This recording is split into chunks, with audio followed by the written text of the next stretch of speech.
From Tally to Cali. It's time to wake up. Wake up!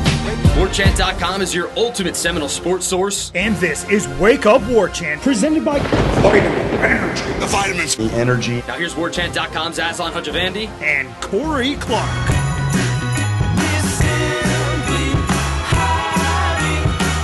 Wake up! It's Wake Up Warchant presented by Vitamin Energy. Coming up on today's show, the coaching staff coming into shape. We look ahead to the transfer portal now. The college football playoff is set. Alabama doesn't make it. We're not an Alabama show, but Corey's got a lot to talk about, so buckle up. Let's go. Wake Up Warchant is presented by Vitamin Energy. VitaminEnergy.com. Promo code is warchantbogo. That's warchant, B-O-G-O. You buy one, you get one free, but you can buy multiple and then get multiple free as well. Shout out to the big homeboy, Stevie Mack, Corey. Looks like he bought 3 and got 3 free. Okay. That math checks out. Yeah. I don't know if maybe it could be 12. I don't know if that's 2 deep the box or if it's just 1 deep.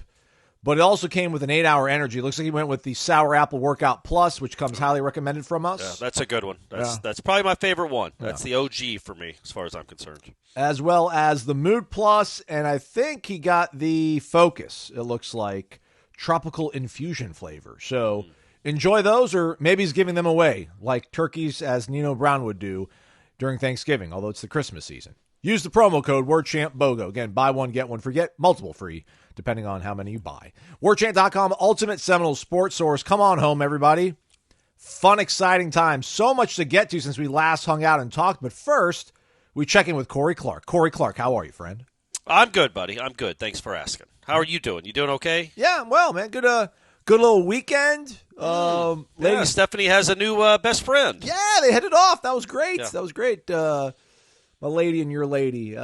Christmas party, annual Warchant Christmas party, good times. Walked out of there with an air fryer and a foot massager from the White Elephant gift exchange. Feeling pretty good about that. Air fryer fits perfectly in my Lazy Susan storage, so we'll start whipping up some things here soon enough. But, again, so much has happened, Corey, since we last spoke. And I know we're going to get to the college football playoff stuff, everybody, because it does involve Florida State. Yes. Because of what happened last year. But we'll get to that later on the program. Some official comings and goings. I think Tony White was officially introduced via statement as the new hire. We hope that we'll get to speak to him possibly later this week. Maybe Gus Malzahn as well. But again, Tony White, officially the defense coordinator for Florida State. Evan Cooper, who was in Nebraska this past season with him, will be the safeties coach, as announced by Mike Norvell via email, via written statement. But he also clarified, Corey, that he'll be working in tandem with the one Patrick Surtain. Okay. So we know those two guys will be handling things on the back end, which sounds really exciting. Cooper, if I'm not mistaken, I think he's got South Florida ties. I think he might be a Florida native, or it might be a Northeast native, but he's got ties to the state of Florida when it comes to recruiting. So that's very exciting. He's got a little NFL pedigree. He's done a lot of coaching with Matt Rule. Very cool when a guy like this. Yeah, he's a Miami native. Went to American Heritage. So that's always good to see. And then Odell Haggins. I would like to clean up a little something first. Go for it. Evan Cooper did not coach at Nebraska this past year. He coached there in 2023 and then did not coach. He resigned in the summer. Took a gap before year. the 2024 season. So, yeah, took a gap year. Look, no idea why. A little odd, let's be honest.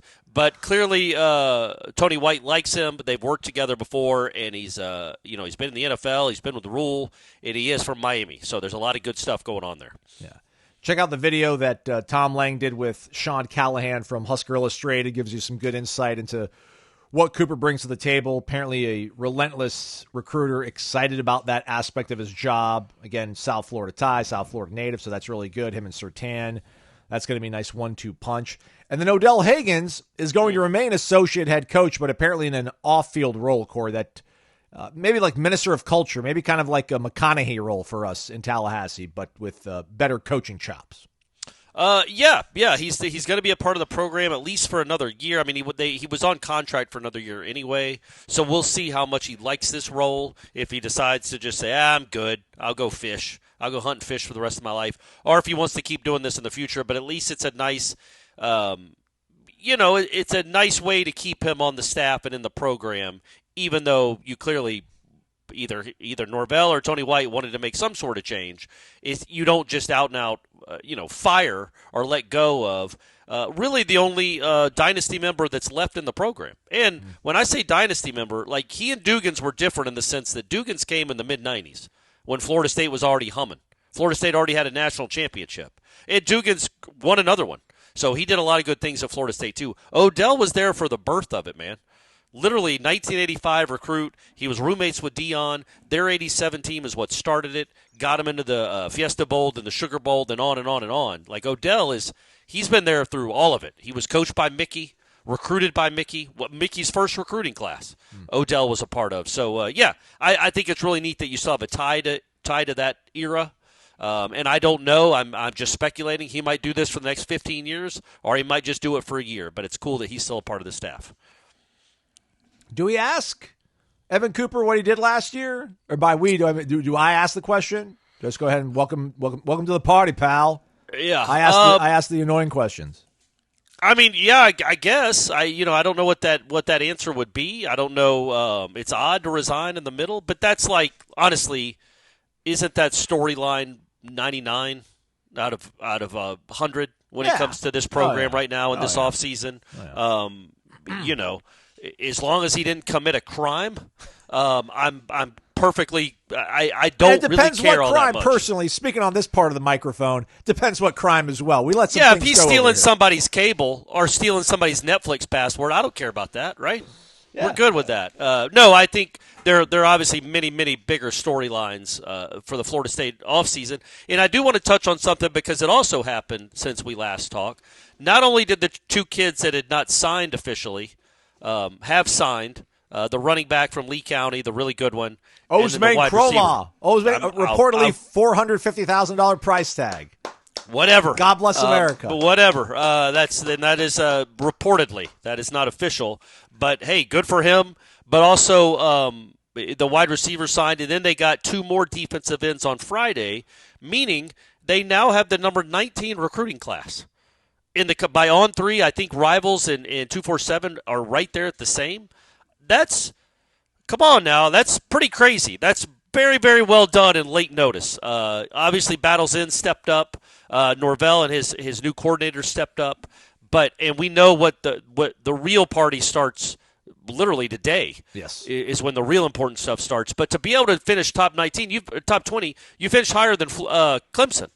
I think you had and South Carolina. Yeah, I think the number 2 class in the ACC. Mm-hmm. Out of nowhere. Like, literally, they were in the 50s a couple of weeks ago. Now, of course, they lost Solomon Thomas on signing day because it wouldn't be a Florida State recruiting cycle if they didn't lose their top-rated player on National Signing Day.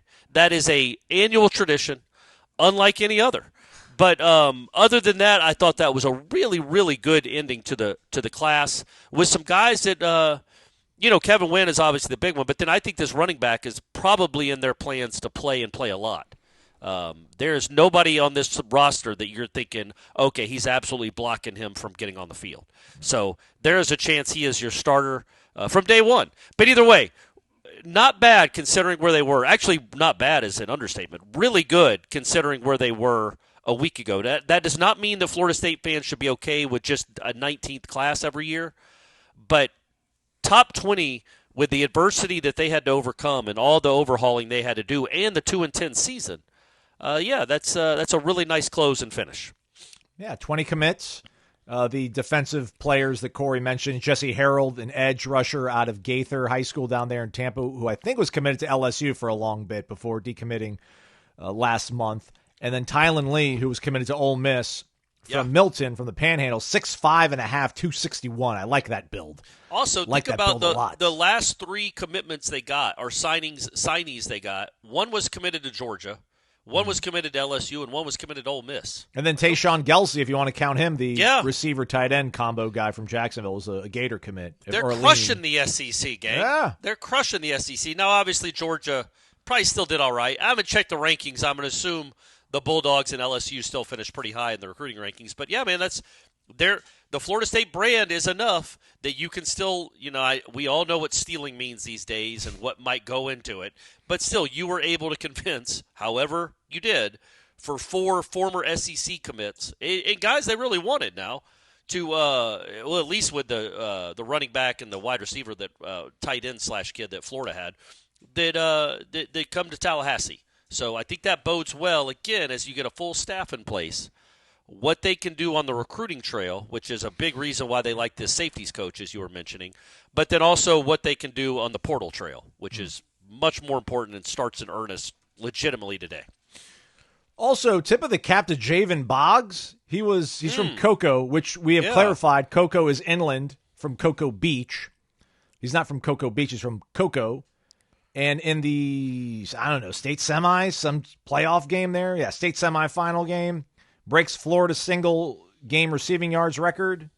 Yeah. 17 catches, 378 yards, and 3 tutties, as the kids say, in one football game.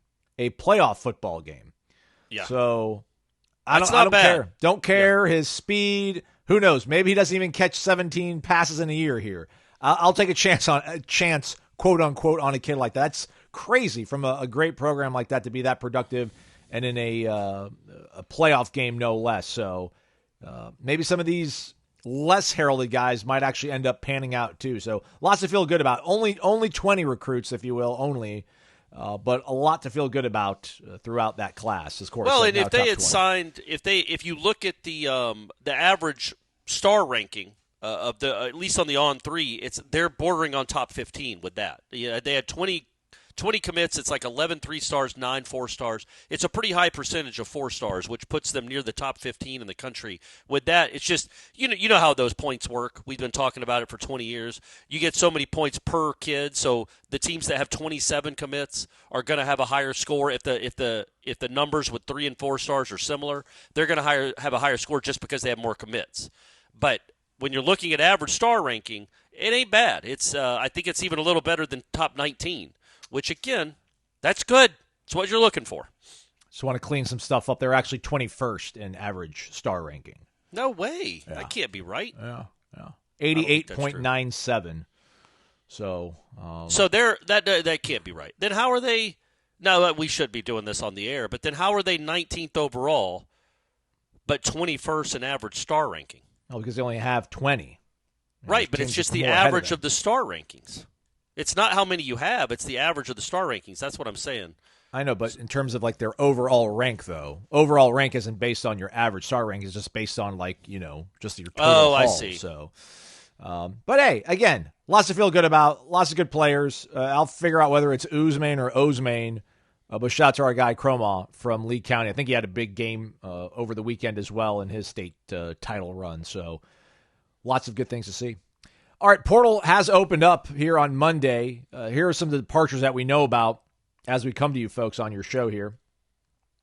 Azareye'h Thomas gone. Thank you for your service. Appreciate it. Probably the highest rated guy that's left. But aside with Josh Farmer on Friday, Daryl Jackson and Azareye'h followed suit on the 7th. That would be Saturday, boys and girls. Yeah. So those guys are declared for the NFL. Yeah. And we wish them well, sincerely, not being sarcastic. I'm sure some of them would have rather had some better stuff on tape, but they've got really good measurables, and I think they'll probably all test really well. I think Azareye'h is going to interview extremely well, and we'll see how they do when they do the pro day and all that sort of stuff. Transfer portal-wise, we had mentioned that Deuce Spann, who had been working with the scout team, and I think they were just saving his red shirt so he could go on to greener pastures, at least for him. Was the first guy to enter the transfer portal. Dante Anderson, who was part of that late, kind of a bizarre recruiting story. I don't think there was a lot of smoke around him. And then, I don't know, it was 22 class that he committed, or 21 possibly. But it was like a package deal with him and Daniel Lyons. And he was actually the higher ranked guy. Lyons was a 3-star. Yeah. Dante Anderson was a 4-star, according to some networks. There you go. And but didn't get to see the field a lot here. Yes. So Dante Anderson is also moving on from the program. Jackson West, Byron Turner, Overdrive. Yep. On Friday, both bid their farewells. And they had kind of done that already because they participated in Senior Day. That's correct. And that's it, right, for the portal for now as we record this on Sunday night? No, a couple other guys. Okay, sorry. Corey's busy driving, being a good father, going to see his child. But Duke Cooper, not surprising, Omarion Duke Cooper entered his name. And then Tomiwa Durajaye, who will be on to his 4th program in 2025 if he were to land at said program, which I think he should. I mean, I don't think he's a bad egg or anything like that, but yeah, man, just maybe he doesn't like the way he fits possibly into this coming defense that's coming up here. But yeah, he started off at Kentucky, was at West Virginia before coming to Tallahassee, and then now he's back in the portal. And who knows? Maybe he can be wooed back in. But those are the guys right now. So that's 6 guys in the portal, 3 that have declared for the NFL draft. And I'm not sure we're going to see a constant trickle here, Corey, but I would think there's much more to come, or is that maybe going a little bit too far? Because I said they're going to clean house on the offensive side of the football, and maybe they won't even do that. So, well, we'll see. Yeah, I think there's more coming. I think that, but when you look at just the numbers right now as we sit here on December 9th, again, not knowing what happened in the final few hours of December 8th, they have, and this doesn't count DJU, who did not walk on senior day and is not in the portal yet. So we don't know what's going on there, but he's leaving the program. We can almost all assume that. They are at 28 guys that have now left the program from the team that we saw in 2024. Oh, that's 28. It's the 20 guys that walked. Well, there were 22 guys that walked, but 2 of them were not scholarship. So 20 guys that walked, plus the 3 juniors that have declared, plus those other transfer portal guys you just mentioned. It ends up being 28. I would not be surprised if that gets up into the neighborhood of 40 or 45. Again, you need a purge, and you've gotten a good start. Not that I'm saying you wouldn't want some of these guys back, specifically probably the 3 that left you this weekend. But still, you needed a purge. And right now you're at 28. And, again, so if you lose another 15, that puts you 12 to 15. Let's say you lose another 12 to the portal. That gets you to 40 guys that have already left the program. Left off an 85. So you've got it at halfway anyway. And I think that's being conservative. I think it'll be closer to 50, but even if it's 40. But also remember, I think they're under the impression that they're going to have 105 spots for scholarship players. Mm-hmm. So right now, let's say you with these 20 kids coming in, so, you're 7. So I'm doing the math in my head. So right now, if you count the 20 signees that they have, you're at 77. Ish, because you've lost 28, but you gained 20. So you're 8 off the 85, so you're at 77. Theoretically, you have 43 more spots. That's if nobody else leaves with the transfer portal. But we think people will leave in the transfer portal. So there is a chance, Aslan, they might have 50 new guys coming, or 50 spots. You know what I'm saying? Like, this is crazy, because I was having a conversation with Jeff about it and lamenting the season and how it went wrong, and the fact that 2 of his former position coaches and assistant coaches are in the playoff, and Norvell's sitting there at 2-10. That's a little awkward. But yeah, and clearly Norvell didn't do a good job. Maybe he lost this team. Maybe they stopped fighting for him. Maybe they stopped caring. That seems kind of evident. Well, they're all leaving. So it's a whole new team, because if he lost some of these guys, well, the guys that he lost aren't here anymore. So that's what plus you got a whole new coaching staff, a whole new injection of, competence and professional, whatever you want to call it, good dudes that are coming onto this coaching staff, good coaches, I should say. That it just gives you a lot of hope right now. When you're looking at, again, I know I'm off on a tangent, but SMU and Indiana are in the playoff, man. SMU and Indiana are in the playoff. That's crazy. It's not impossible. It is not that high a mountain to climb to get back there.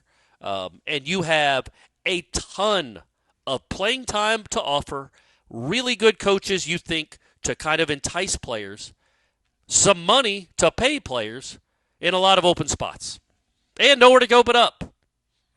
So there's a lot of stuff to offer right now for the Noles. Let's hope they can start hitting some out of the park here in the next week or two. One of the bigger names in the transfer portal yesterday was quarterback Darian Mensah out of Tulane, Corey. Some refer to him as Tulane star quarterback Darian Mensah. So speaking to some folks at the Christmas party, the Warchant Christmas party, not going to mention my sources. Well, yeah, right. But they said that Florida State had spoken at that point to 7 quarterbacks, was their impression, and they probably will speak to at least close to a dozen. So maybe that might be one of the guys that's added to that list. But hearing that heartened me a little bit as well. Need to probably find another adjective other than Harton to use. But I know a lot of people kind of started picking sides, and I don't know, maybe just because it was, you're 2-9, things don't feel good, and you come off that win against Charleston Southern, and Luke did something in that game that you're like, okay, well, that's something to build around. But even after the Florida game, as gross as that was, it seemed like people kind of started picking sides and, really looking at Luke as a for sure, I don't want to say maybe for sure, but at least something definitely worth investing in and planning around and being at the front of your mind. And I just never quite got to that point. So hearing that this staff or this program has already spoken to more than half a dozen quarterbacks before the portal had even opened, and then now the portal is open, and I imagine a guy like Mensa might get a phone call or a text or a DM. I think that's also the right way to go to, because the coaching hires seem to be on the right track. Watching all the football that we watched on Saturday, it's hard to say whether it's talent, whether it's coaching, how much percent of what it is, but they got to get a lot of good players, which hopefully they will through the portal. And as you mentioned, they got so many spots open, but the quarterback's going to have to be one of these pieces too. Although I say that, but then you're like, man, Gus has never had like really amazing quarterback play, and he's found ways to score lots of points and yards. But I don't know. Again, quarterback, that seems to be a priority. I'm excited about that. Sorry. Yeah, I agree with you. I think quarterback is the priority moving forward. I would be surprised if they just stand pat. That to me doesn't make any sense because nothing has been proven. And then Croman Hawk I know it's a similar offense, but it's not the exact offense. So any edge he might have isn't that big an edge with somebody that's coming in from the outside. It's not like you have a guy that's been in your system for 3 years is what I'm saying. They're similar systems, but they're not the exact same system. And quite frankly, he didn't do enough to prove he should be just be tossed the keys anyway. So with that in mind, I think there's – look, the fact that their coaching staff is what their coaching staff is, doesn't that lead you to believe that it's like we're all in? Like, they're all in. Like, what they did on signing day, what they did the last 3 days of signing day. They're all in. They can't get this wrong. It's too important a season. It's not a bridge. 25 is not a bridge. Absolutely not. It would be, look, if it's 9 wins is great. That's a bridge. That's fine. But you don't have to limit your goals to that. You don't have to aim that low. You can aim really high. Again, Indiana is in the playoff. Arizona State is got a bye. So 9-3 Clemson ended up being 10-3 Clemson, and they won they're in the playoff too. So when you look at Kenny Dillingham last year was 3-9. Arizona State was coming off 2 straight 3-9 seasons. He's got a pretty good coaching staff, but they also really got dedicated to NIL, and now they're in the playoff and they have a bye. They're in the quarterfinals of the playoffs. They're going to be one of the final 8 teams left. That's crazy. SMU, Clemson having 3 losses but getting in. There is a path there, and it is not a very narrow one. There is a wide path, if you can find it, to get yourself to the playoff, and you don't have to just be like okay with 6-6. Like, you don't just have to aim for baby steps this year. Indiana didn't have baby steps, and neither did Arizona State. You essentially I could say this was a 3-win team. I know they went 2-10. They could, if they just would have done some other things, a little like the Duke game, they should have won. So let's say they're a 3-9 football team, is what I'm saying. They're the equivalent of a 3-9 football team. That's what Arizona State was last year. That's what Indiana was last year. Heck, that's what Iowa State was a year or two ago. And they played for a spot in the playoff. So when you see how invested Florida State is, clearly with what they're doing with the coaching staff, it doesn't make any sense to be that invested with the coaching staff and then scrimp on the players. So I'm going to assume that wherever the money comes from, and I know we have people listening to this that are part of where the money comes from, the faucet isn't turned off just because they got the coaches they want. Like, go give them some players to coach now, and you can be good again really, really quickly. Really quickly. And so I think that's what's going to be so fascinating over this next month is how many players they bring in, what kind. I mean, they're not all going to be all-conference superstars. You got to have some role players. You got to have some backups. You got to fill out the depth chart. But by God, man, if there is a quarterback out there, and again, we can talk about it and argue about it, and I know the timing was the timing, but Cam Ward and DJU were a huge difference. Cam Ward, I guess in the end, wasn't really worth the money, was he? Because they're in the flippin' Pop-Tart Bowl. Oh. But he would have been worth at least 4 or 5 wins, in my opinion, at Florida State this year. He just changes everything. When you see, and there's a quarterback out there somewhere, maybe not as good as Cam Ward, but similar, that you could go get. It's out there, and it's worth it. Trust me. Unless somebody gets hurt, nobody is ever going to regret going and paying for an all-conference Heisman candidate quarterback. That's not something you're ever going to regret. That is always going to be money well spent. But it's a fair point, too, Aslan, to say that Gus has proven he doesn't need a Cam Ward to have good offenses that score a lot of points. In fact, he's never had – I don't know that he's had anything close to Cam Ward. No. I mean, Jarrett Stidham might have been the best pure quarterback he had as a head coach, unless he had Cam as a coordinator. But as a I guess maybe we should actually compare to that because he's not the head coach. He's just the offensive coordinator. Yeah. But I don't want it to be like Cam or bust because that's – yeah. I mean, there's well, hey, we'll take a Cam Ward clone. We don't need Cam Newton. Yeah. Any Cam will do, really. Yeah. So Mensa completed Mensa. Isn't that funny? Aren't you part of that? No. I just missed the cut? I just missed the cut. I think it's 160 to get into Mensa. Completed 66% of his passes, 2,700 yards, 22 touchdowns, 6 picks, and ran for 122 in a score, so not part of his game running the football. So I wonder how that'll fit, or if that is maybe a deal breaker when it comes to playing for Gus. Seen some reports out there. Thomas Castellanos not totally wrote off coming to Tallahassee. All right. I mean, you could swing a little higher than that, I think, but that wouldn't be it would be Kevin unique. Jennings, Cade Klubnik. Kevin Jennings, the SMU kid? Yeah. Well, yeah, go get him. Well, I'm just saying, Rourke at Indiana, Drew Aller at Penn State. Man, there's a lot of okay quarterbacks in the playoff.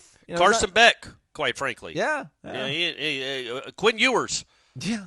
I mean, I don't know that any of these guys are special. In fact, I think the 2 best quarterbacks in the country, weirdly, are not even in the playoff, and that's Cam Ward and Shedeur. So I don't know when the last time that's happened, but yeah, so I mean, they're proven. You don't need future NFL first-round picks. You don't need 5-star guys necessarily to get you to where you need to go. I would certainly, if Kevin Jennings is tired of Dallas, that'd be somebody I might extend an offer to. But he's going to be busy for the next couple of weeks getting ready for their playoff game, which is awesome. So happy for SMU. And I'll be honest with you, Aslan, I feel pretty bad for Alabama fans. We'll get to that in a second. Okay, all right. I'm just saying I do. I wanted to give people a heads up that I'm still not over it for these Alabama fans, these long-suffering Alabama fans. I didn't take what happened last year as though Alabama orchestrated it. So I guess that's kind of where the disconnect is between my angst or whatever and most everybody else that's listening to this. Not saying it's funny that they got hosed, quote unquote hosed, but I mean, what's hosed when you're Florida State? Yeah, they did not get hosed. It's just funny that they're the last team out. Yeah. That's funny. But I think when you did the Warchant rap presented by Vitamin Energy with Ira after the Florida game, he was talking about, when Gus's name first surfaced, he was a little bit lukewarm just because you thought, there might be some shiny new toy out there that you haven't seen before. And that was a little bit of my argument, if you will, about Brennan Marion, RIP to the go-go offense there against Boise State. Tough matchup, though, blue turf. Gusty, by the way, is he going to foggy. be the coach? Is he going to be the coach there? UNLV? Barry Odom left. Barry Odom got hired at Purdue, so they might just hire from within and make him the head coach. Yeah, I'm not sure. But I would like to kind of, the devil that you know sometimes might not be better than the devil you don't. But Ira was mentioning that he did come around to it just because what he had witnessed at practice and just the way the season had been. You needed guys that had been in the wars, that, and to your point, that have recruited in the South against the other big boys and pulled guys away from other programs, things like that. The Castellanos thing, I always say it tongue-in-cheek because so many people get mad about it because he quit on his team. We don't need that. And fair point, I get it. But we also need talented, dynamic playmakers, and I think he's that. And you marry him to Gus and maybe a good running game, and who knows, with some other guys that are out there on the perimeter of your passing game. But I just think they've gotten – and I don't want to say you're taking a chance on a character issue guy, but when you look at the hires that they brought in from Nebraska, you look at Gus, I mean, you can't act out there is no being half in the boat. There is no putting 110% to each single rep that you have in practice. And I think the guys tried as hard as they possibly could at practice. But maybe there's a little bit more. Maybe there's some screws you can turn to put the heat on these guys, to put the pressure on them, to get them better throughout the course of a season. Because when we complained about, listen, they don't have a number 2 wide receiver, everyone's like, well, it's okay. Defense ahead of the offense. You can get better throughout the course of a season, Aslan. And I guess you can, but this team did not. When you got this level of coaching, this level of veteran leadership, the guys that have been in the game for this long at this high of a level, I think you can get the best out of guys you already have on this roster. When you bring in new dudes, I just think there's going to be a different atmosphere, culture, perhaps, if you will, that's going to get the best out of guys, as opposed to, dudes that had just gotten big raises because they had a really good season, but they really hadn't been sustained excellence, sustained success, much to the way a guy like Tony White, Gus Malzahn, and some of the other guys that we expect to come on in. So that's why I'm not totally out on bringing in a guy like Castellanos. Yeah, I mean, look, we'll see. The fact that he did leave that team is something that bothers me a lot more than the way he played this year. But yeah, all can be forgiven if he runs for 110 in the opener. You know what I mean? Like, and they win 38-9. And the offense runs for 400 yards, you'd be like, all right, well, I get it too. I wouldn't want to live in Boston either. That's what we'd all be saying if he was putting up 300 yards of total offense and Florida State was rolling. But right now, as we sit here on December 9th, you just assume there are better options out there. That he is not proven to be anything special. He's not horrible. He's competent. He's good enough to win you games, some of them anyway. He's not horrific. But I feel like after what you just went through in the portal with your last guy, you might want more of a sure thing. Not a guy that lost his job in the middle of the season. I know it was a brand new offense and a brand new coach. I know what he did to Florida State, especially in 23, and was a really good player for most of that season, and then struggled, I thought, a little bit this year. But it's in there. But I just think when you talk about the kid from Tulane, I know the kid from New Mexico put up huge numbers. And he's in the portal. Look, man, we have no idea what the portal is going to be. None. I do think it's going to be better than at least I anticipated. Yeah, I wasn't on that. I don't think I was in that boat with you. I think you thought it was going to be less than it had been. I just think it's going to get, until they curb it, like this might be the last year, legitimately, where these guys could just all go make a run at money because there's unlimited spending. If they really put into effect the revenue sharing, then this might be the last year that it's like an open market. And so these guys want to, it's like the NFL before a salary cap. So they want to go get as much as they can. And I think, as soon as, like Alabama, I don't know how many of those guys. I know there's a big tight end out there from one of these schools that was like an All-American caliber tight end. Arkansas. Yeah, an SEC school. And then Alabama had 2 guys hopping. I don't know if they're any good, but hopped into the portal immediately, including a kid that was like a 5-star wide receiver last year that didn't play much this year. Again, I'm not saying Florida State should go back to that well necessarily. Let's go get the guys that don't play at Alabama. But there are going to be a ton of names. I think it's going to be the biggest portal ever. I think it's going to be probably the most talent-rich portal ever because I think there's more parity than ever, number one. I think it helps. It really does help college football. And I might write about this later in the week or certainly as we get closer to the playoff, to show that it's not just Ohio State and Georgia and Alabama that can go play for a national championship. I know 2 of those 3 are in it, and the other one finished 13th. But SMU's in it. Indiana's in it. Arizona State's in it. Iowa State had a chance to be in it. There are all these teams. Boise State is got to buy. This is really good for the sport, I think, and it's really good for the parity of the sport. I think it's going to beget, as long as things don't completely change, which is a big if with Sankey running the show. But as long as things stay relatively like this when it comes to the playoff, I think it's going to give more kids access to know they can get to the playoff and play big-time football at other schools besides the 3 I just mentioned. So with that said, I do think that the playoff participants help because it makes it more of a national game and it does show that there's parity everywhere. But also I think the fact that it's one last chance to get paid. I think that will make the portal just an absolute. It's going to be flooded, and you got to be good about you got to be right about these evaluations. Florida State is still a destination for 95% of the college football players in the portal. They would love to be recruited by Florida State. They would love it. So knowing that, use that to your advantage and go get yourself a playoff-worthy team because it is out there. There is a way to go get yourself a playoff team in the next month. Corner Pocket Bar and Grill, 2475 Appalachia Parkway. Always a good time, especially Conference Championship Saturday. That was a nice, delightful little night after the warchant.com Christmas party. It was. We had a good time, CFP. didn't we? Got to hang out with Bill a little bit, and Matt's Abby, and your Abby. Yeah. Stephanie. Look, Bill walked away before he heard a lot of the Taylor Swift talk.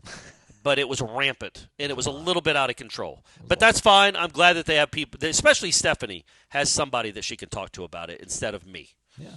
So not just sports, everybody. Culture. Right. Yeah. Also going down at the Corner Pocket Bar and Grill. Vegas Wall TVs. We were at a table, and I had, I think, like a support beam that's got maybe some audio-visual cables or apparatus attached to it. And my Abby was like, can you see the game? I'm like, yeah. I'm like, right over here is the SMU game, and right over there on that big old one is the Penn State Oregon game. It doesn't matter. There are no bad views, no obstructions too large to ruin your game watching experience at the Corner Pocket Bar and Grill. Ice cold beverages, darts, billiards, golden tea, friendship, fellowship. It's all there at the Corner Pocket Bar and Grill. What Check a great it out. place to go, Aslan, in 2 weeks when the playoffs start. Yeah. Yeah, man. You know what I mean? That's Saturday, a playoff Saturday. That'd be a great place to be. Well, what's the primetime game is what, the Ohio State-Tennessee game, I think? I think, and Friday night is Notre Dame, Indiana. Ooh. So I'm telling you, it has started, folks, earnest. The Hoosier State's going to be going off the chain, everybody. You don't have to go up to Indiana to have fun. You can go to the Corner Pocket Bar and Grill, 2475 Appalachia Parkway. We're back. It's Wake Up Warchant. It's presented by Vitamin Energy, vitaminenergy.com, promo code warchantbogo. Warchant BOGO, buy one, get one free. All right, so I don't even know what kind of world we live in anymore, Corey, where you have the 9th strength of record, you have the 16th strength of schedule. Yeah. You have 5 of the 6 games you played against teams over 500, you win 5 out of the 6. Yeah. You beat Georgia, you beat South Carolina, you beat Missouri, you go into Baton Rouge at night and take down the Tigers. Yeah, yeah. And then a bunch of hoity-toity people in a hotel lobby in Grapevine, Texas say, nope. Not today. Not today. Alabama left out of the college football playoff in year 1 of the Kalen DeBoer era in Tuscaloosa. Clemson and that Hoosier kid, which I don't know how you pronounce Hauser, Hoosier. But is that how you pronounce it? It's pronounced it's Hoosier. Oh, that's ridiculous. It's all absolutely ridiculous. That field goal probably cemented. I mean, Miami wasn't getting in regardless, I think, but that cemented Alabama's fate. Yes. Greg Byrne, the athletic director at Alabama, not happy. Feel like Nick Saban, former head coach at Alabama, not happy. A lot of unhappy people in Alabama, Corey. Hope they can just find ways the holiday season to kind of find pieces of joy around them, pick up the pieces, move forward, and get their best foot forward as they look ahead to 2025 in Tallahassee and christening Doak Campbell Stadium and its renovated new look. Yeah. Well, let's hope that doesn't happen. Greg Byrne actually, and Nick Saban said it too, which is what I thought was there were a lot of things that made me laugh and joyous about. And I know there's some schadenfreude that comes with this, but the fact that Alabama's AD is like tweeting out a couple of paragraphs. He must have paid for the premium, right, where you can just pay for whatever on X. But talking about how it's going to maybe change how they schedule in the future because they don't want to schedule as many Power 4 teams non-conference if they're not going to be rewarded for strength of schedule, which is an incredible thing to say because the reason you're not in the playoff is because you lost to Vanderbilt in Oklahoma, not because you beat Mercer or beat Wisconsin, which you did. And last year, you did lose your non-conference game at home by double digits and still got in. So it's very amusing to me that they're wringing their hands and they're so upset that that they don't get to go play in the tournament this year after not deserving it last year. I shouldn't even say that. Every other year of our lifetimes, a one-loss SEC champion that lost to another conference champion would deserve to get in, right? Like last year, almost every other year, if we had the top 4 standings, Alabama would absolutely deserve to get in. But when there's a team that's undefeated that beat 2 SEC teams non-conference, why did they even schedule those? What was the good in Florida? That's the real question. Why does Florida State keep doing it? They beat the dog shit out of LSU, sorry, bleep, to open the season. The Heisman Trophy winner, the LSU team that won 9 games in that big bad conference and probably would have won 10, probably would have beaten Alabama if Jane Daniels didn't get hurt in that game, or at least it would have been more competitive. Why did Florida State play that game? What good did that do? They're the ones that got left out by beating LSU in Florida, at Florida, with a backup quarterback, against a backup quarterback. I get it. But still, they're the ones that their non-conference schedule didn't matter at all. So why do they do it? Why would Florida State play Alabama next year? Alabama clearly doesn't want it. They're talking about taking their ball and going home. No. We don't want you to play. We're not going to give you the satisfaction of getting to play big bad Alabama. No. You don't get that. We're just going to save that for Vanderbilt, Kentucky, and Ole Miss. No. Florida State doesn't deserve that. Okay, then cancel the game. What difference does it make? Florida State already did this with LSU. It didn't do anything for them. And especially with 12 teams, it really doesn't make it. And that made me, it stunned me. But then I started laughing. Literally, I know I sound like I'm angry now, but started laughing about the fact that they're blaming it. They're threatening to change the way they schedule. So, Florida State, you're gonna have to find your own games. Like, what is he even talking about? What did they do for Wisconsin this year? Like, who cares? You're not in the playoff, not because you're non-conference, but because you lost 3 conference games. You know what I mean? Beat Vanderbilt, you're in. Well, beat Oklahoma. Even be competitive with Oklahoma, and you're in. Score more than 3 points, and you're in. Probably, if it's a closer game, but you lost 24-3 not that long ago. And since that game, you beat Mercer, and you beat a 5-7 Auburn team. And you think you deserve to be in the playoff, and that was your 3rd loss, not your 2nd, not your 1st. Come on, man. SMU was ahead of you going into the game. They lost on a 56-yard field goal, and they stay ahead of you, which is exactly where they should be. And I think the more important point as we move forward, not just making fun of Alabama and they're having to play a meaningless bowl game. Good luck, guys. I hope all your kids stick around and play hard, and you're proud of their effort. But if they would have, and I wrote this in the column that should be up on the site by the time people are listening to this, if they would have moved SMU out of the playoff because they lost a conference championship game, especially if they lost it by 3 points, for a team that didn't even make their conference championship game. Sitting at home. Sitting at home. Nothing. If you move, at least Alabama last year won their game that weekend. No. If you move them, if you push them out because they lost the conference championship game, that blows up conference championship games. And they might get blown up anyway. Mm-hmm. But that would have been the death knell. And they do not want to do that. And that is the overriding story, is these conference commissioners, these conferences are still so greedy that they are not about in any way to lose that revenue. No chance they're losing that revenue. So they have to make sure that these conference championship games matter. They have to. In the ACC, in that regard, saved them because none of the other ones did.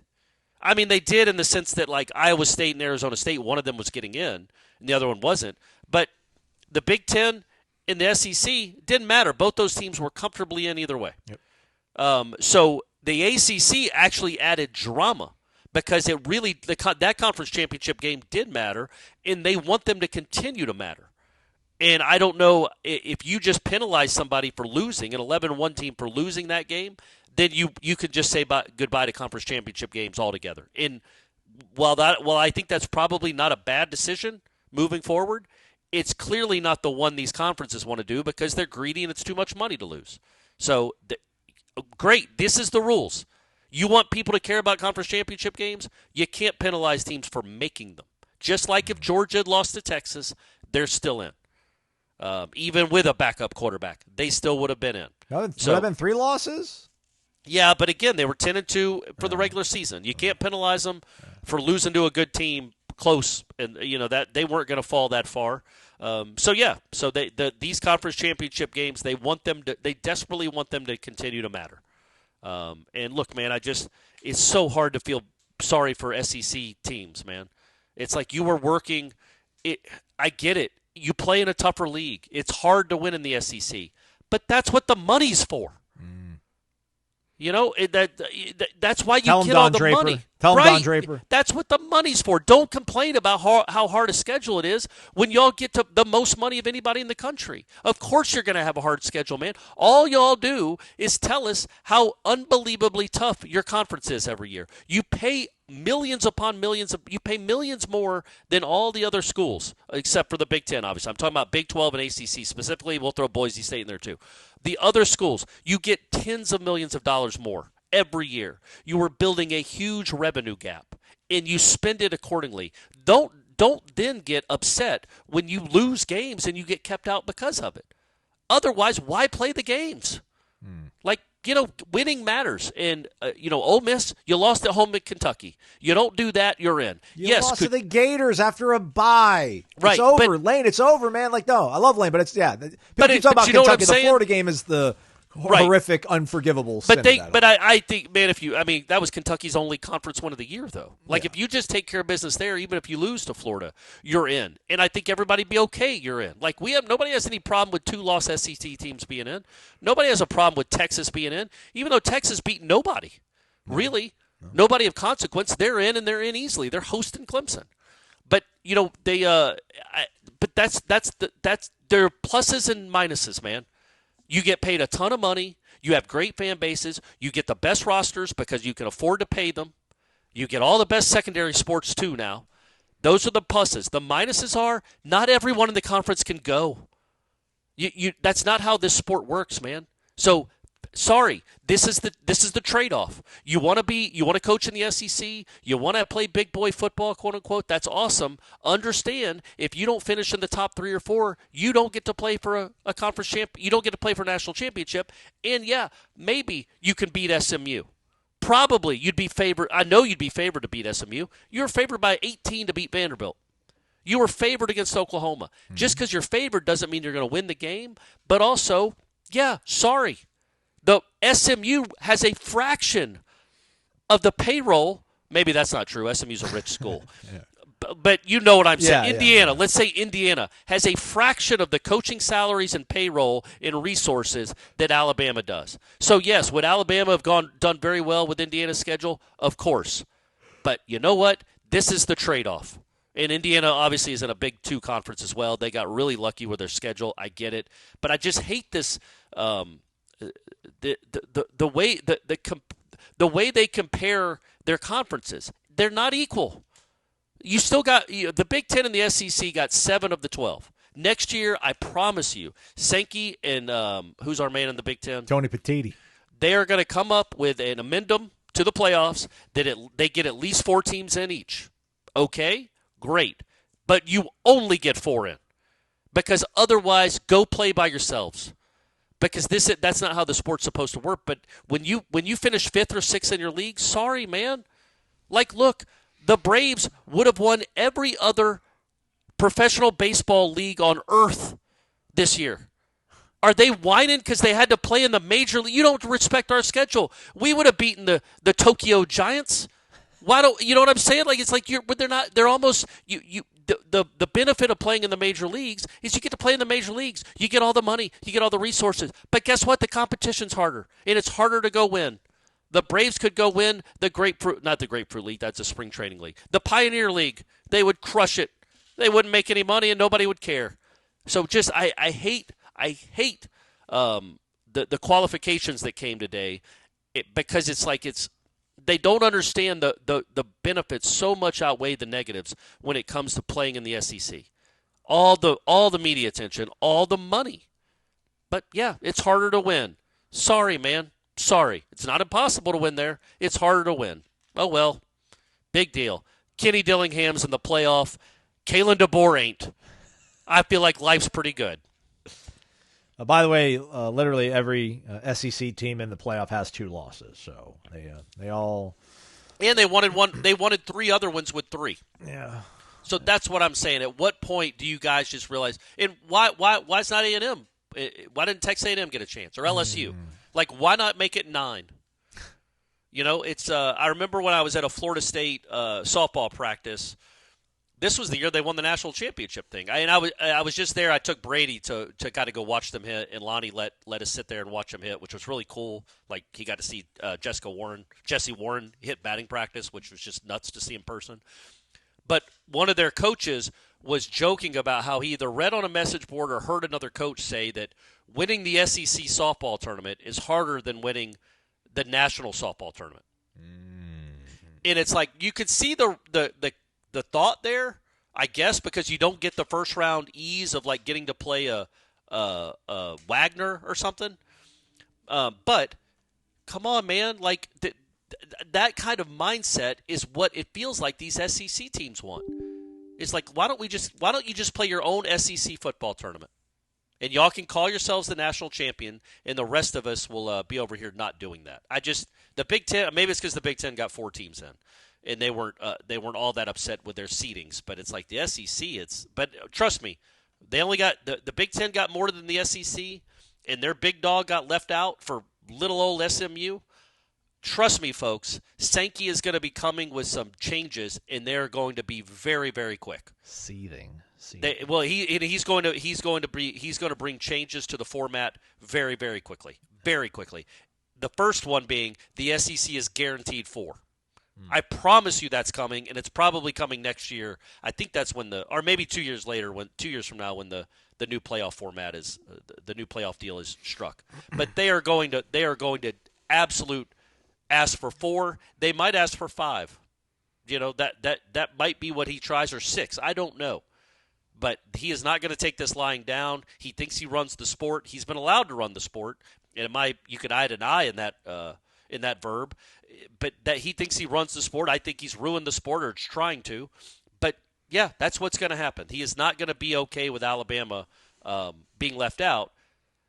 A year after, an undefeated Power 5 team that played 2 of his teams got left out, even though they were undefeated, because they were on a backup quarterback, quote unquote, which I don't think would have mattered. I think they were going to get in either. I think Alabama's going to get in either way, because they could not ever leave Alabama out of a 14 playoff. You can't leave the SEC champ out. I think they also knew that Saban, it was his last year, and they wanted to make sure he was in the playoff. I'm all about the conspiracy, but I think that's true.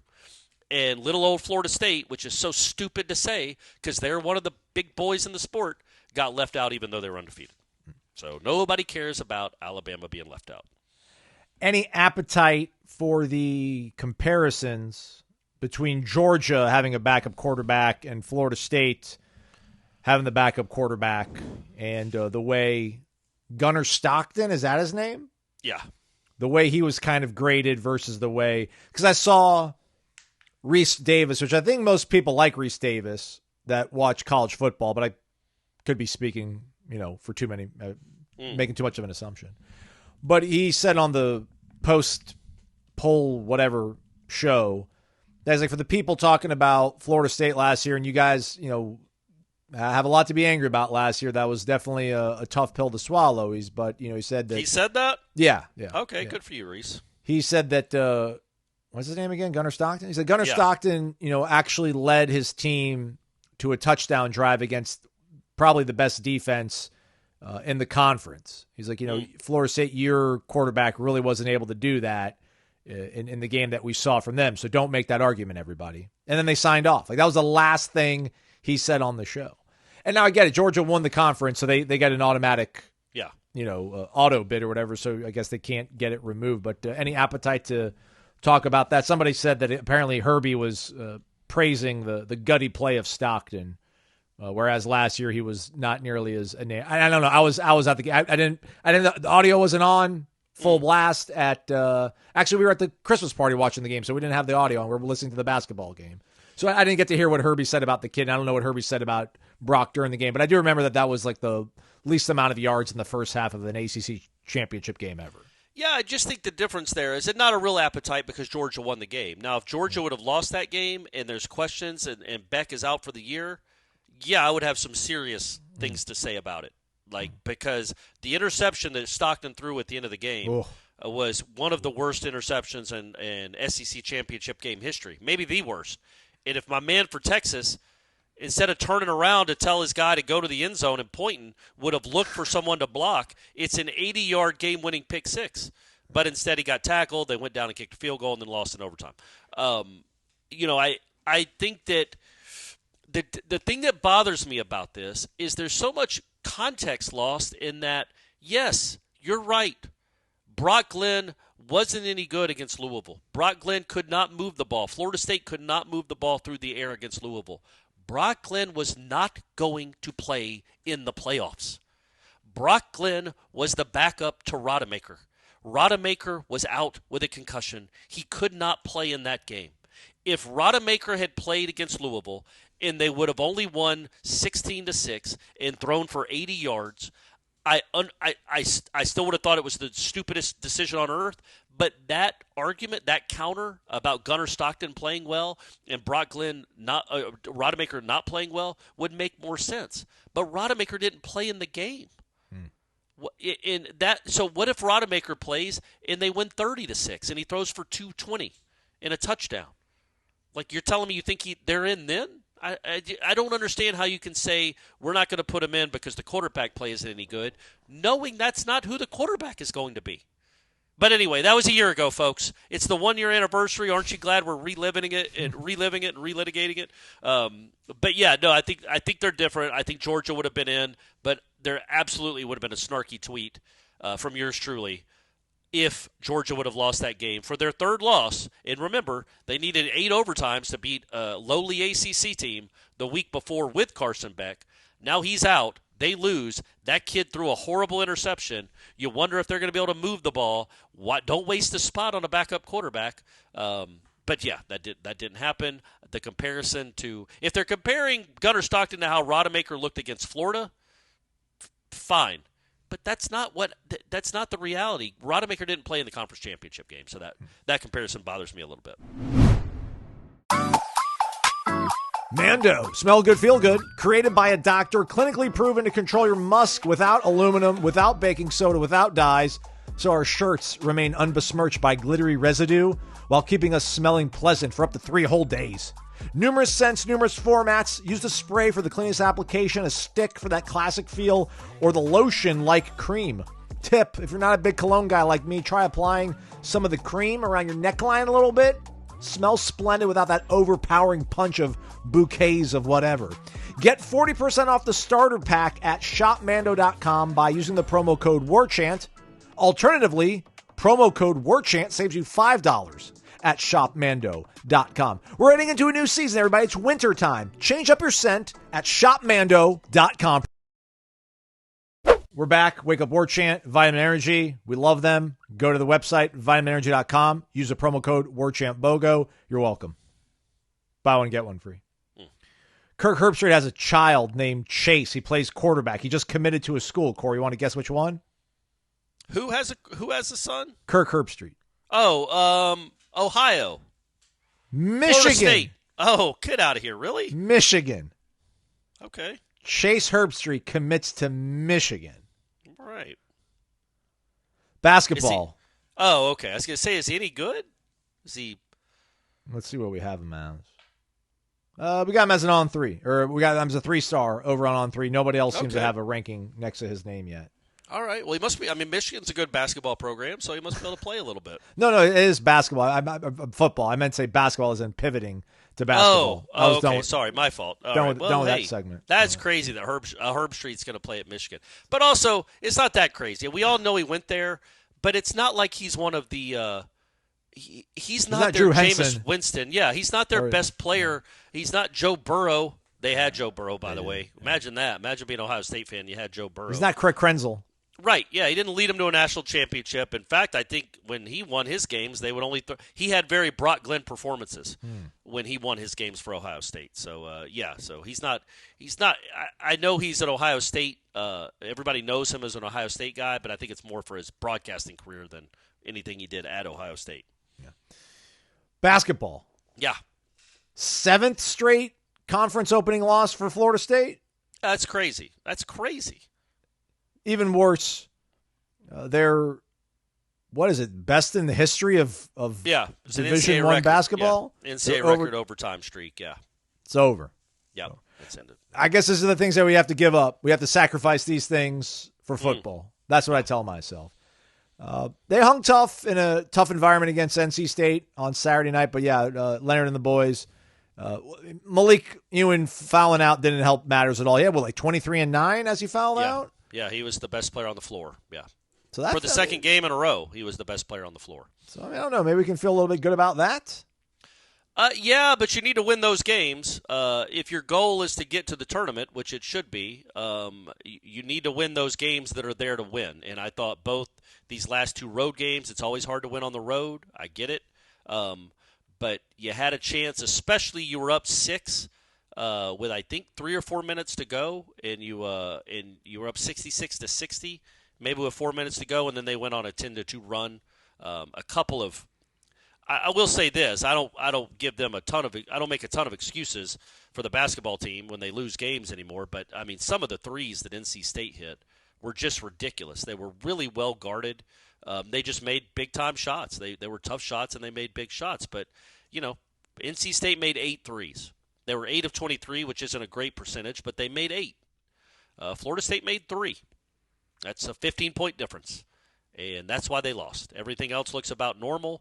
They didn't have a ton of assists, but not a ton of turnovers. And Watkins had 24. He made 16 of 17 from the free throw line, which is great. He only made 4 baskets. He didn't have he played all 40 minutes. Or no, he didn't, because there was 45 minutes to be played. But he played 40 minutes. He had 24 and 6 rebounds, 16 of 17 from the free throw line. Like I said, I think he leads the country in free throw attempts.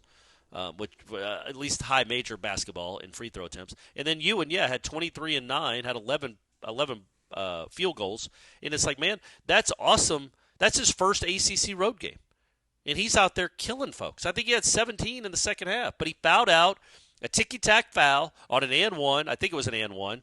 I don't even know if it was a foul, but that was his last foul with like 4 or 5 minutes to go. You'd like him to be a little smarter than that because he's too important to foul out in that moment, and they really needed him down the stretch, and they couldn't. They didn't get anything, and that's why they lost. He had 6 offensive rebounds. That's a lot. But, yeah, there's stuff to like. They're certainly watchable. They have, I think, honestly, 2 of the best players in the league offensively. Ewan and Watkins that's a great combination. If Ewan can stay on the floor and stay out of foul trouble, that's a really good combination. They got to find a third, and they got to find somebody that can hit threes consistently. Hopefully 2 guys. You're not going to win a ton of games if you can't shoot consistently. And going 3 out of 16, it's always tougher to shoot on the road. It's tough to win games and beat even decent teams. And NC State was a Final Four team last year when you go 3 of 16 from 3. And I think they hit 1 3 in the second half. But still, they were there with a chance to win and just didn't get it done. Kirk Herbstreit had a record that stood for 14 years. He had the most completions for Ohio State in the rivalry game against Michigan. He had 28 completions, threw for 271 in a 13-13 tie. Oh, man, one of those big Big Ten games of yesteryear. Yeah. 28 completions, and you scored 13 points. Yeah. That's something. And shout out before we leave, I did want to say this. Tanaya Latson, I think it's because the team she's on isn't a top 10 team. She doesn't play with a bunch of great players. Michaela Timpson is very good. Their team is pretty good. Like they're a top 20-ish team, although they got to be better defensively. They won on Sunday. They beat SMU. She had 39 points. My gosh. The game before against Tennessee that they lost in the last seconds when she didn't touch the ball somehow, she scored 38 points. So in her last 2 games, she's averaging 38.5 points per game. One at Tennessee, the other a home conference win against SMU. She leads the country in scoring. This is one of the best athletes that's ever played at Florida State University in any sport. She's by far the best women's basketball player. This is unbelievable what she's doing. I mean, literally, she averaged like 28 points per game, 38 followed by 39. The 38 was a career high. Now the 39 is a career high. I'd like them to be a little bit better defensively. I don't think their ceiling is very high as a team, but I wonder why. I mean, I get she's not Caitlin Clark. She doesn't shoot from 30 feet, and she doesn't lead the country in assists, and her team isn't a top 5 team. But she's as good as some of the and maybe she's not as good as the USC girl, Juju Watkins. But Tania Latson's name needs to be mentioned as one of the 5 or 6 best players in the United States. It's not like she's doing this in the MAC or the MEAC. She's doing it in the ACC. She's leading the nation in scoring in the ACC, and she's been doing it for 2 years now. Not leading the nation, but being one of the best scorers in the country. I hope she starts to really get some recognition because she is unbelievable. She is just a great, great college basketball player. And I hope they can win. They get it together and start winning at a higher clip. They're not bad. I think they're 9-2, which is very good. They're 1-0 in the ACC. But maybe that can give her some like she should be first team All-American. She should be a candidate for the Naismith Award. This is crazy what she's doing, Aslan. So it's cool. It's cool that you have some fun basketball to watch. They're not going to win the national championships. I don't even know if the men's team will make the tournament. But they're more fun to watch, and it's a nice distraction. Well, you don't need a distraction anymore, do you, Aslan? The football team's on the up and up. That's right. I was going to ask you a question, but we'll save it for tomorrow probably. Or maybe another day to be. Was it why I talk so much? No. Oh, don't be like that. I know it was. No. It is crazy that the Florida State basketball team has lost 7 straight ACC openers. Because, folks, do the math. Like, the 2018 team was good. The 19 team was good. The 20 team was really good. And the 21 team made the Sweet 16. Like, I think you have three Sweet 16 teams in that stretch. And the other one was a Final Four favorite, and then COVID happened. But none of those teams could figure out how to win the first game of the season. Maybe they're always on the road. That's what they do. Yeah, this conference hates Florida State. Always has. Good to see Jim Phillips getting out in front of the cameras, though, politicking for his teams this weekend. I thought you tried to take some heat off Jim with a tweet earlier. Oh, no. I mean, it's crazy. Was it sarcasm? Of course. He said he confused Jordan Travis playing for Miami last year, and then said SMU's won 9 straight games since Jordan Travis has been their quarterback. All in his little this was his time to shine on the College Game Day. Yeah. Said the thing he didn't do last year at all, he then you tried to do it this year, and I want to say failed miserably, but he didn't. He got the Mustangs in, Aslan, and that's all that matters. The Mustangs are in. Also, Dabo's in. Yeah, gosh. I guess better than Mario, but still. Yeah, that's right, man. It is better than Mario, right? Yeah, right. Yeah, Miami would have been much more insufferable. You don't really have any ill will. I know Florida State fans are going to hate all fans from all schools, but Clemson and plus Clemson's in the lawsuit with you, so y'all are in this together. But also, if you had to pick between Miami or Clemson making the playoff. Don't 100% of Florida State fans pick Clemson? Yeah, over Miami. Yeah, I mean they'll couch it and grimace, but yeah, eventually the Clemson. Yeah, of course. I mean they spent all that money. They got a great quarterback, best offense in school history. They blew a 21-point lead in the last game of the season, and now we're going to the Pop-Tart Bowl. I know, and I don't know. I mean they've recruited better than Florida State has the last 3 or 4 years.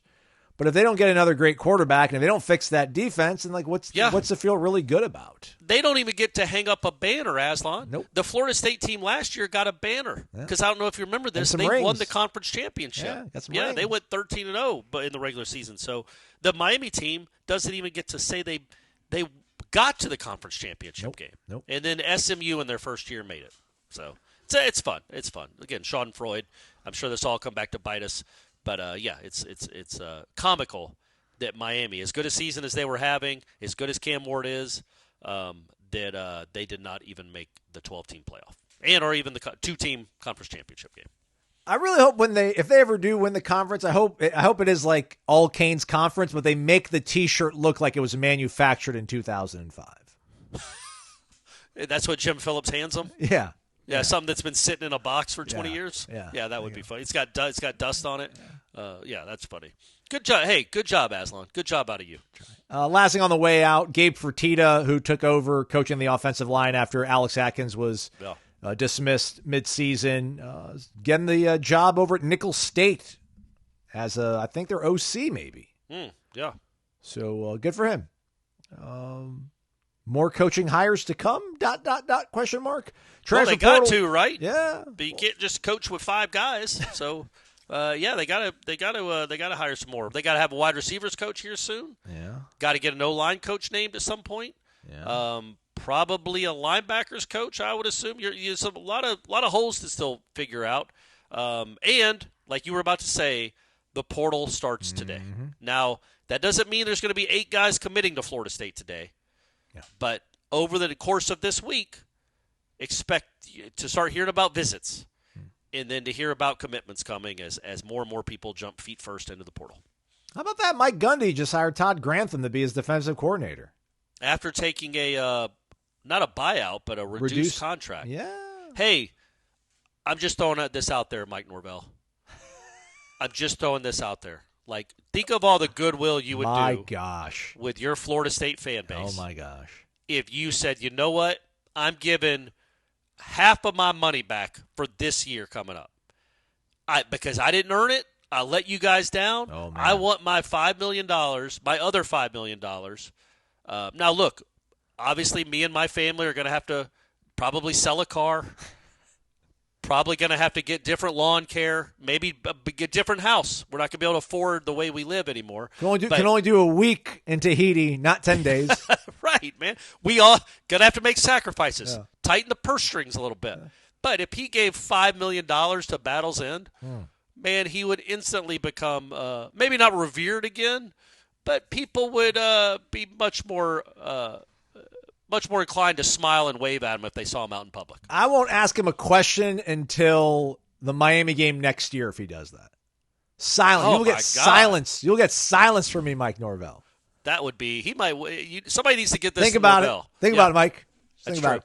Think about it. Jeff Cameron Show, 1 to 4 o'clock. We're going to be back with shows throughout the week. Not exactly sure of the schedule, but with the portal, there's probably always going to be something worth talking about. And it's always worth hanging out with you folks, as we appreciate the heck out of all y'all. Hit the thumbs up on the way out. Maybe leave a 5-star rating and review. That would be cool. Warchant.com, the ultimate Seminoles sports source. This has been Wake Up Warchant, presented by Vitamin Energy. VitaminEnergy.com, promo code warchantbogo.